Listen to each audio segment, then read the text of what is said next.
This isn't just a city. This whole place feels like a mega monument. The palace was the capital of a world empire that ruled the seas for 1,000 years. St. Mark's Basilica is a treasure trove and an architectural gem here in Europe. This place is the poster child for over-tourism, and it's so crowded they actually charge people to visit the city.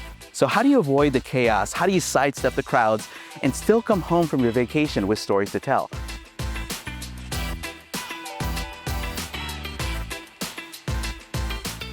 I'm Angel Castellanos with the tour guide, and today I'm going to give you the formula of how to have the most epic day right here in Venice.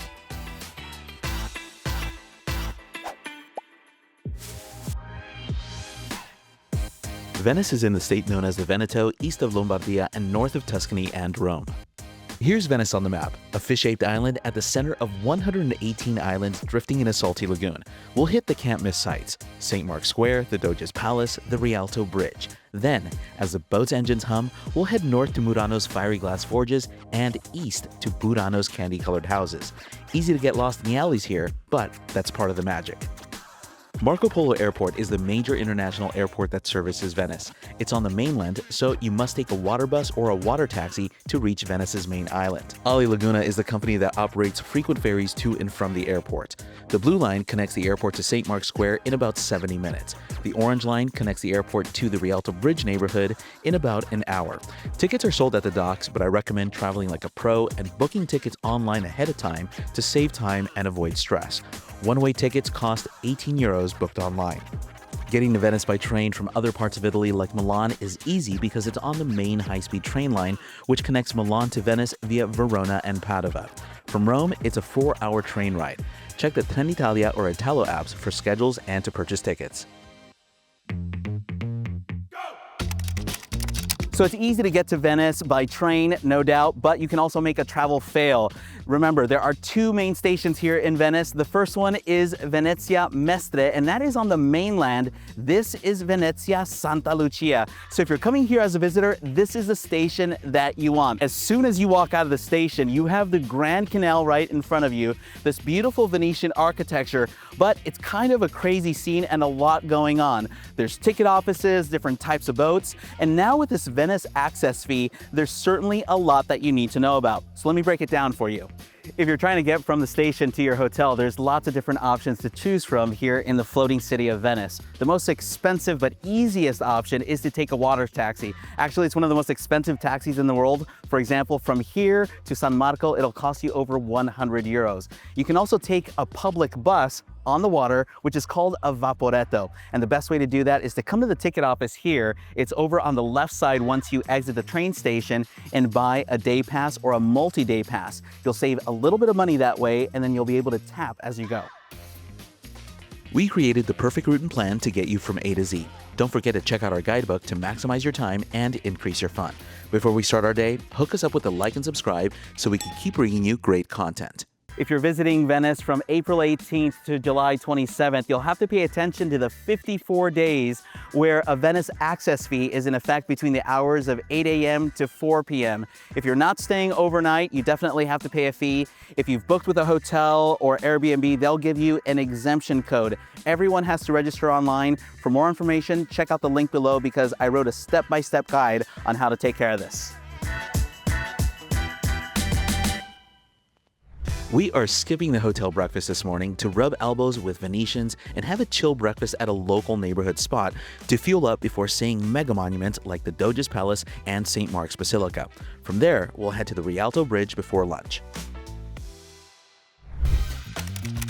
Unlike Naples, Rome, Milan, or Turin, Venice is not steeped in coffee culture, but that doesn't mean that you can't find places to have a good cup of coffee. And they're really divided into two different sorts of categories. You're gonna find the historic, beautiful cafes, and then local spots just like this. There's one in every single neighborhood. You're gonna order your coffee at the counter, then have your coffee right here at the bar. This is very simple, very traditional, so there's no latte art or soy milk or anything like that. No variations, no cats on the foam, just a simple traditional cappuccino or an espresso, and you're good to go.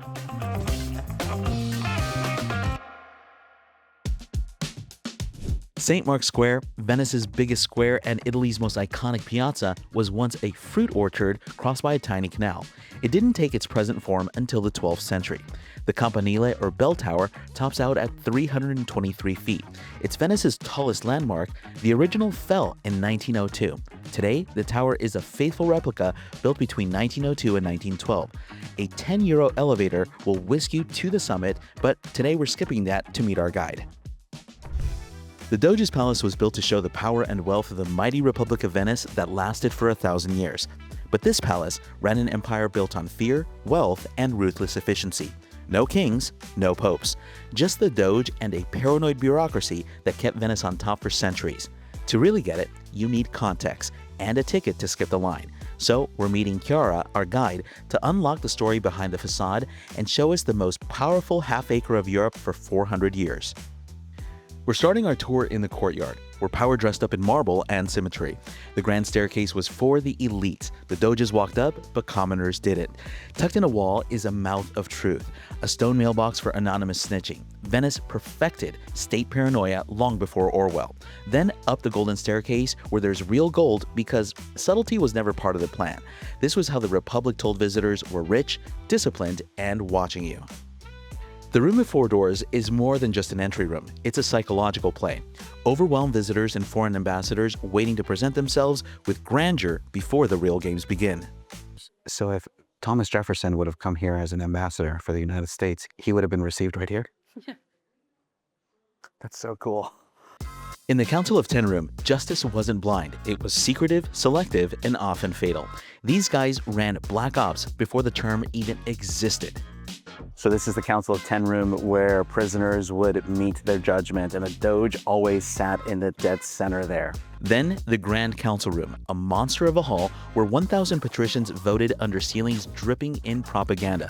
No king, just committee rule with a flair for drama.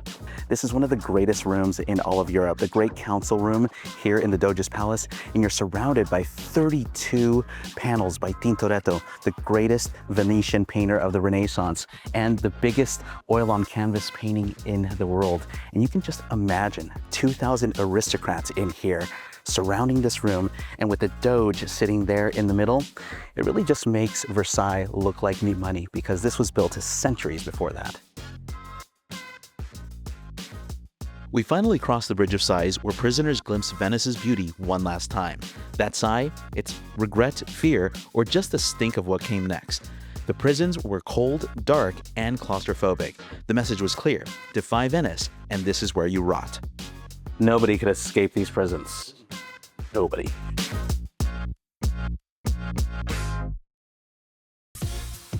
St. Mark's Basilica is considered the heart of Venice. 8,000 square meters of golden mosaics, most over 900 years old. Byzantine, Gothic, a little chaotic, like Venice itself. Venice's main church is next to the Doge's palace. It is so unique and extraordinary that it is designated as a basilica by the Catholic Church due to its antiquity, significance, and beauty. In 1958, the Patriarch of Venice became Pope John XXIII, who became a saint in 2014. It's hard to believe that until 1797, this was the private chapel of the Doge. Now, this just isn't a church. This is a trophy case to the greatest relic Venice has, the body of St. Mark, one of the four gospel writers. This whole church is built around him, and he's really the only one buried here. There's no popes here. There's people underneath, but it's all about him. And it was built in this Byzantine style to show Venice's relationship to the East. And once you step inside, you're gonna see so many mosaics, they actually fill up 2 football fields. It's almost the perfect blend of political and spiritual powers coming together. Want to make the most of your time in Venice? Check out our Venice in a Day tour, which includes the Doge's Palace, St. Mark's Basilica, and a gondola ride, with skip-the-line tickets and a local guide who knows exactly what they're talking about. No guesswork, no stress. Just a better way to see the city. See the link in the description below.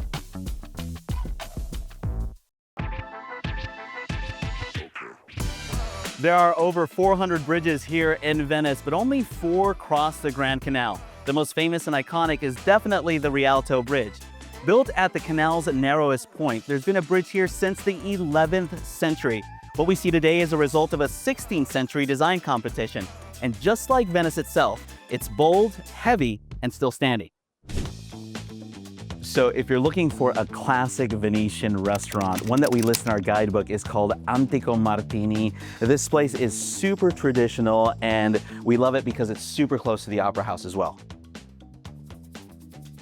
There are definitely lots of different restaurants to choose from here in Venice. Some you'll have a wonderful experience, others you'll just be treated as a transaction and not served the best food. So we want you to have the best experiences. So in our guidebook, we've curated a ton of great restaurants where you're treated with respect and you're served local ingredients. For example, at this restaurant here, you're not gonna be served pizza, you're not gonna be served lasagna. Also, in all the restaurants we recommend, there's not a menu outside with pictures. There's not a guy standing outside trying to get you to come inside. This is a true Venetian experience. Cheers. So for the pasta course, we're having spaghetti buzzara, which is with scampi as well, with some shrimp. And this is in a beautiful little sauce. It might look like tomato sauce, but this is like a seafood reduction. And I just can't wait to dig into this. Oh my goodness, this was recommended by my waiter. And I always go for the waiter's recommendation because they're professionals here. They know what's up. Buonissimo. So if you're looking for where to eat in Venice, check out the link in the description below because that'll take you to our guidebook. Then once you get to our guidebook, you can certainly bookmark that page and then start into your Google Maps and bookmark the places that you like, see if they fit into your route and into your itinerary. Then you'll certainly want to make a reservation because more people are traveling than ever. If you also get lost, you can also Google where to eat in Venice, the tour guide, and our page will come right up. Today we're getting some real perspective on Venice by actually leaving the main island and visiting some little neighboring islands, diving deep into local culture and learning about some historic craftsman trades. I can't wait to do this. It also includes a really nice boat ride. I mean, this is a win-win situation. We'll eventually come back to the main island, but this is really the way to experience Venice.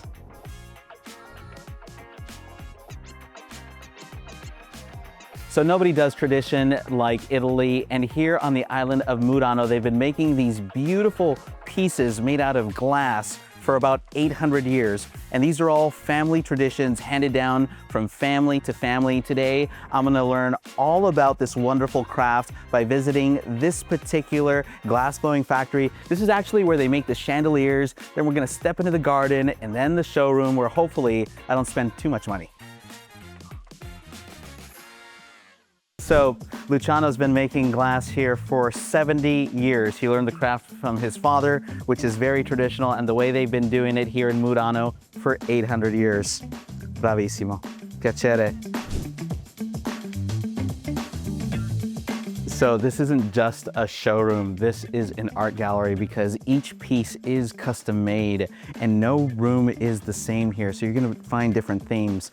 One room has candelabras, the other have glassware, the other has chandeliers. I mean, it is extraordinary to walk through here. The first stop was the island of Murano where we learned about glass blowing. This is Burano with a B, different vibe, different island, certainly charming, and we're gonna learn about a different heritage craft, this time lace making.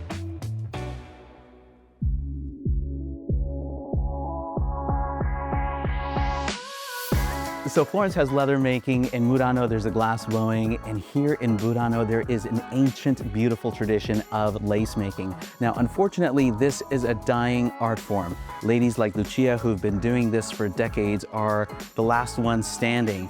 And just to give you an idea of how labor intensive this is, a small little patch takes 7 ladies to make because they each work on a different stitch. Upstairs, there's pieces that take years to make. I definitely recommend that you come to Burano, check out this traditional art form because it is, you know, history in process. Thank you. So I've just been offered these typical homemade in the oven cookies called, ¿cómo se llama? Bussola. Bussola. And she was nice enough to offer me one of these in this shop. Love these. Burano is a riot of color. Its facades stack like painter's swatches, daring the gray lagoon to steal their thunder. Fishermen once painted their homes in vibrant hues to spot them through fog and storms. Stroll along the crooked canals, gelato in hand, and you'll feel the island's stubborn pride. Color as resistance against time and tide. So this is the best part about taking a day trip to Murano and Burano. You know, you actually get to enjoy your vacation. We've escaped the crowds from Venice, and now we're just strolling in this beautiful canal here with these colorful houses. We've had some gelato. We learned about the traditional arts. This is truly the way to enjoy Venice. And the best part is everything was taken care of because, you know, we had fabulous guides, transportation included. We didn't have anything to worry about.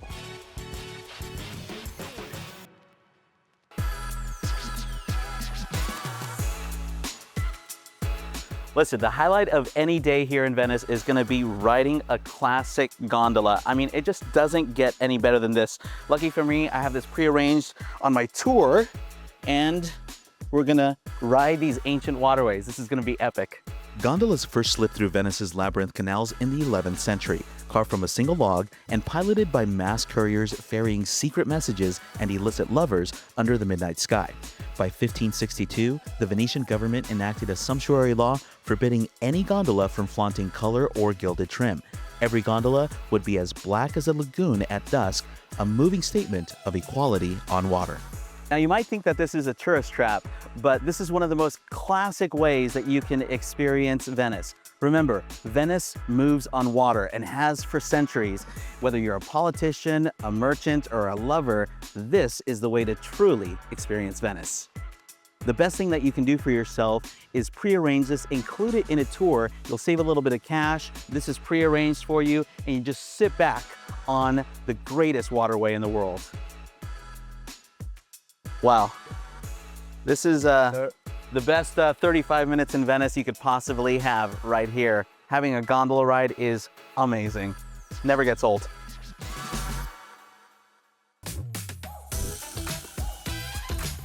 If you're wondering what to eat in a big city, the best thing you could do for yourself is actually go on a food tour on your first day in that city.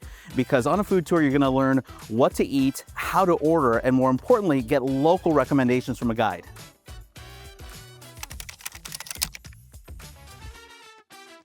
Yeah. These are the three most popular ones. Okay. So the Aperol is the most sweet that we have and also the less alcoholic. This one right here. Exactly. Okay. And then we have the Select, which is also the most popular here in Venice. So is the one that I recommend you to try. Okay. Okay. This one is half bitter and half sweet and even so alcoholic. And this is only for the brave people. The most alcoholic and the most bitter too. Oh, Sweet. okay. Yeah. So bitter, sweet, and perfect. Exactly. All right, half and half. 3 ingredients, equal parts, wine, Select, and the spritz. Yeah. Okay, I'm gonna give this a little. Perfetto. Perfecto, yeah. So these are the famous cicchetti, right? Exactly. Here they are. All right, I'm gonna go in for this one, I think. Which one do you like? Oh, I love this one because Okay. I like mushroom. What an excellent first stop. I mean, we tried a local drink, local snacks. That is the perfect way to start a food tour.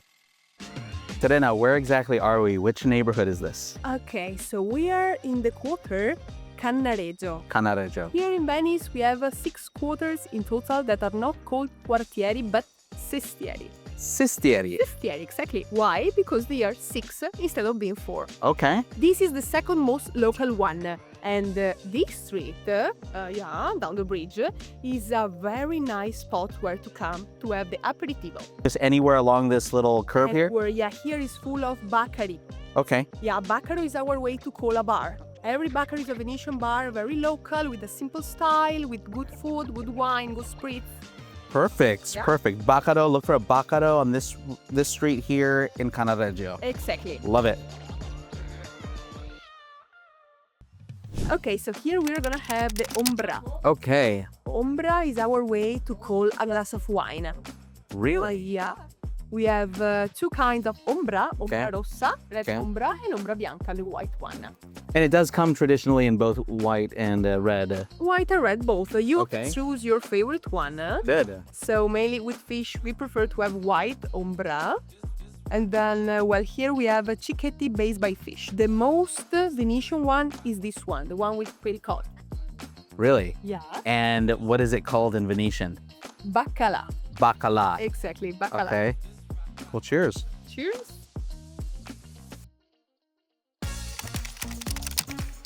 Third stop. Yeah. Here we are. First stop. And this is a this is a meatball here. Yeah. Okay. And then we have here crab, and then we have cacio and pepe.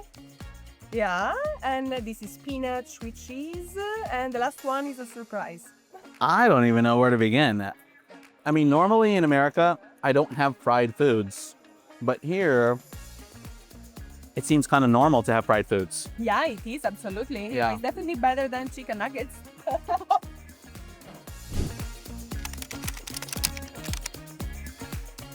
Well, look at this. Our dinner has finally arrived. You have lasagna, which looks beautiful. Yeah, and you have pasta with squid ink, that is very local. This isn't something I typically order, but look at the beautiful color of this squid ink. My goodness. It's Okay. ink of the squid. So directly the ink into the pan, and there we go. All right, I'm gonna give this a go. So the restaurant Antico Gatoletto, where we're having our dinner, is listed on our website. So the owner was nice enough to bring out some other dishes that are part of the food tour as well. So for dinner, you get a choice of lasagna, the squid ink pasta, the eggplant parmigiana, which I almost chose, to be honest. And then if you really love the creamed cod cicchetti, you can have a whole dish of it here with a little bit of polenta, which is typical from the north of Italy. So a lot to choose from here. So listen, we are ending our food tour with a stop here at a local gelato shop. This place produces beautiful, unique, and organic flavors. For example, this pistachio flavor that I'm having doesn't even have cream or milk in it. It is a pistachio sorbet. Never had that before, but the pistachios come from Sicily. I'm also trying an olive oil flavor, which is pretty unique. What are you having? I'm gonna have a cone, please, with banana and strawberry. Oh yeah, classic flavors. Well, that's it for our food tour. It's Sorry, I was like, well, that is a fantastic way to eat your way through Venice. Thank you, Serena, very much. I wasn't expecting that much food, to be honest. Thank you, it was very nice to meet you, and Yeah. I hope to see you again here in Venice All right. next time. Ciao, ciao, ciao, ciao. See you next time. Bye. Well, that's it for our time here in Venice. I'm Angel Castellanos for the tour guide. Don't forget to comment, like, and subscribe, and smash that bell so you can find our next video. Happy travels.